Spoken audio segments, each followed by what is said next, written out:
Hey guys, this is Glenn with All About Our House, and today I am out on the driveway here cutting up barn metal that we acquired from a guy out in the country, and bought a couple sheets, around 40 sheets of 10-foot barn metal from him, and we're cutting it up today to get ready for putting up on the walls as wainscoting. So just wanted to show you the process and show you what I came up with for a way to cut this barn metal, because it's coming out pretty easy.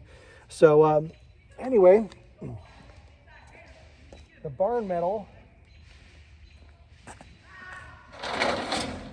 looks like this. It's got this really nice rust on it, patina as they kind of say. Yeah, pretty nice and straight. The back side is regular, just metal here, but we decided to use this nice rustic looking side, and we've power washed it the best we can. A clear coat will be going on top. This is fastened to the framing upstairs in the rec room. So it's just been a matter of trying to figure out the best way to cut it. So the tool that I've been using is this. So I have a regular old 20-volt DeWalt drill, and then this attachment that you see here on the end of it is like power nibblers essentially. And man, for a sheet metal cutter attached to a old battery or battery drill I have here, man, this thing does the job. It's really quite easy to take care of, and it was just a matter of kind of finding the right way to grip this onto the battery area, because there's no holes. If you have a newer DeWalt drill, this thing will actually grip into 2 holes, but this model is a little older, so I had to just use my my tightener down here and just get it to grip really hard on this 45-degree angle. And then you throw this in the chuck, tighten it down. One thing that I found out through several sheets of metal, I was thinking, man, this is taking so slow and going rather badly, kind of hard to get like a nice straight line on it, was because I had my drill set to speed number 1. And then if you set it to speed number 2, this thing goes like 3 or 4 times faster. So I would recommend setting on your fast setting on your drill. Have a nice fresh battery, and man, this thing has been ripping through this metal for several sheets now. So I'm pretty happy with this. For 60 bucks, I don't think I could have done this with doing it by hand nearly as fast. Would have been out here all day.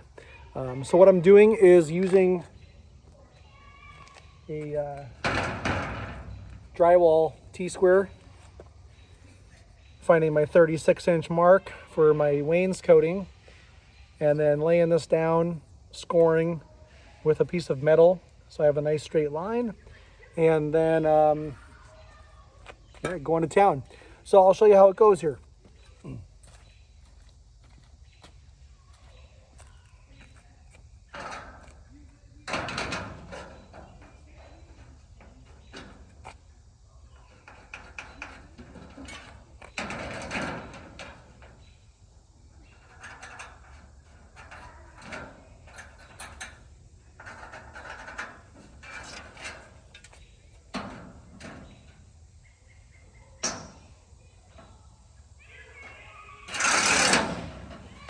Now, just a word of advice for scoring or marking your metal.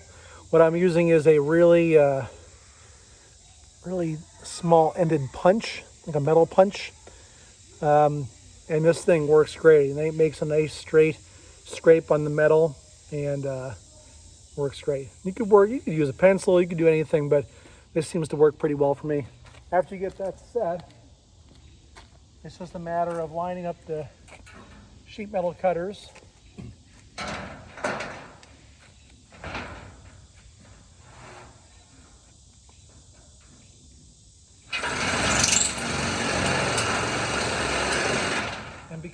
because this metal is wavy, it has that corrugated, look to it. You kind of have to have like a little bit of this motion going on while you're cutting, at least for the first 5 or 6 ribs, and then once you get it going, it really finds itself all the way through the sheet.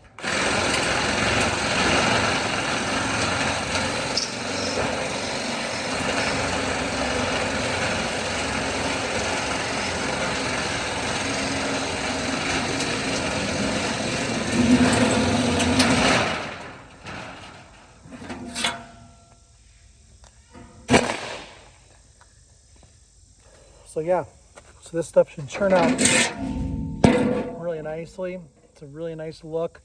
It was relatively cheap.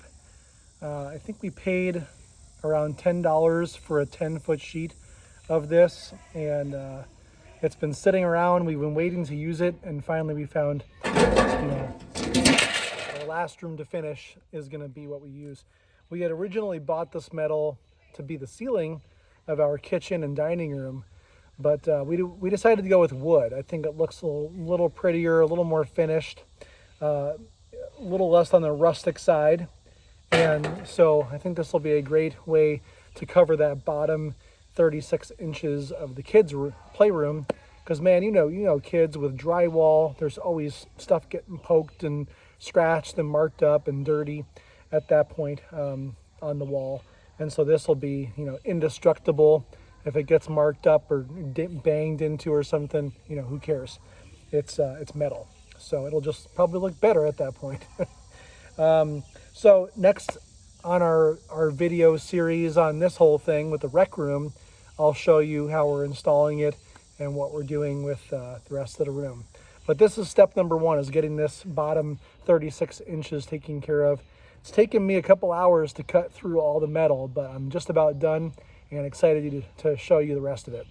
All right, see you guys later. Again, this is Glenn with All About Our House. Thanks for checking us out.